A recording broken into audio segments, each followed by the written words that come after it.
আসসালামু আলাইকুম। সন্ধে ৭টা, বাংলাদেশ বেতার, রাজশাহী। স্থানীয় সংবাদ পড়ছি মোহাম্মদ আসাফুদ্দৌলা।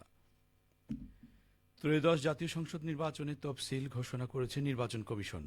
ঘোষিত তফসিল অনুযায়ী আগামী বছরের 12ই ফেব্রুয়ারি ভোট গ্রহণ অনুষ্ঠিত হবে। আজ সন্ধে 6টায় প্রধান নির্বাচন কমিশনার এএমএম নাসির উদ্দিন ভোটের তফসিল ঘোষণা করেন। সিইসি বলেন, আগামী 29শে ডিসেম্বরের মধ্যে প্রার্থীদের মনোনয়নপত্র জমা দিতে হবে। 30শে ডিসেম্বর থেকে 4ঠা জানুয়ারি পর্যন্ত মনোনয়নপত্র যাচাই বাছাই করা হবে। 11ই জানুয়ারি পর্যন্ত প্রার্থীরা আপিল করতে পারবে। তিনি আরও বলেন, প্রার্থীতা প্রত্যাহারের শেষ দিন 20শে জানুয়ারি এবং 21শে জানুয়ারি প্রতীক বরাদ্দ করা হবে। পরদিন থেকে প্রচারণা শুরু হবে। প্রচারণা চলবে 10ই ফেব্রুয়ারি সকাল 7:30টা পর্যন্ত। এদিকে জাতীয় নির্বাচনের দিন একই সঙ্গে গণভোটও অনুষ্ঠিত হবে। বাংলাদেশ বেতার, বাংলাদেশ টেলিভিশন ও অন্যান্য বেসরকারি টিভি চ্যানেলে তফসিল ঘোষণা একযোগে সম্প্রচার করা হয়। নওগাঁয় সড়ক দুর্ঘটনায় নিহত ও আহত পরিবারের মাঝে ক্ষতিপূরণ হিসেবে 1 কোটি টাকা চেক বিতরণ করেছে বাংলাদেশ সড়ক পরিবহন কর্তৃপক্ষ। আজ দুপুরে জেলা প্রশাসকের সম্মেলন কক্ষে 26টি ক্ষতিগ্রস্ত পরিবারের হাতে এ চেক তুলে দেয়া হয়। BRTA chairman Momtaz Saduddin Ahmed trustee বোর্ডের তহবিল থেকে এসব চেক বিতরণ করেন।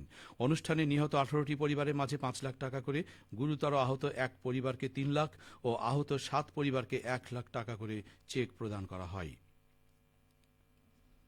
নাটোরের সিংড়ায় চলনবিলের মৎস্য চাষীদের অংশগ্রহণে আদর্শ মৎস্য চাষ ও নিরাপদ খাদ্য বিষয়ক কর্মশালা অনুষ্ঠিত হয়েছে। আজ উপজেলা পরিষদ হলরুমে প্রশিক্ষণ কর্মশালা উদ্বোধন করেন উপজেলা নির্বাহী অফিসার আবদুল্লাহ আল রিফাত।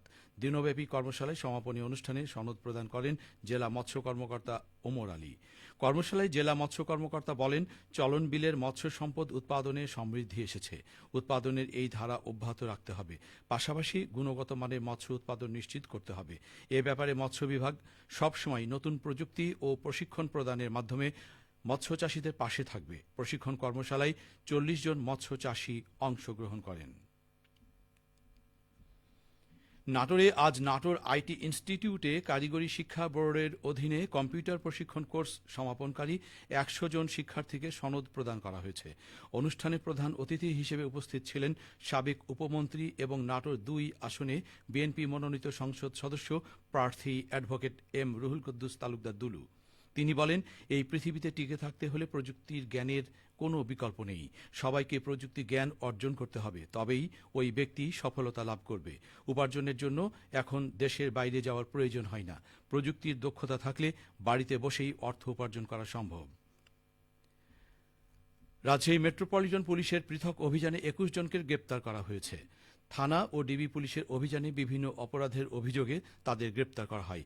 আজ দুপুরে আরএমপির মিডিয়া সেল থেকে পাঠানো প্রেস বিজ্ঞপ্তিতে এ তথ্য নিশ্চিত করা হয়েছে। পুলিশ জানায়, গ্রেপ্তারকৃত 21 জনের মধ্যে ওয়ারেন্টভুক্ত 7 জন, মাদক মামলার 6 জন ও অন্যান্য মামলার আসামি 8 জন। গ্রেপ্তারকৃতদের বিরুদ্ধে আইনগত ব্যবস্থা গ্রহণ করা হয়েছে। কেবল টমেটো চাষ করেই চলতি বছরে 200 কোটি টাকার বেশি আয় হবে রাজশাহীর গোদাগাড়ী উপজেলার কৃষকদের। জেলার টমেটো উৎপাদনের 80% আসে বরেন্দ্র অঞ্চলের উর্বর মাটি গোদাগাড়ী থেকে।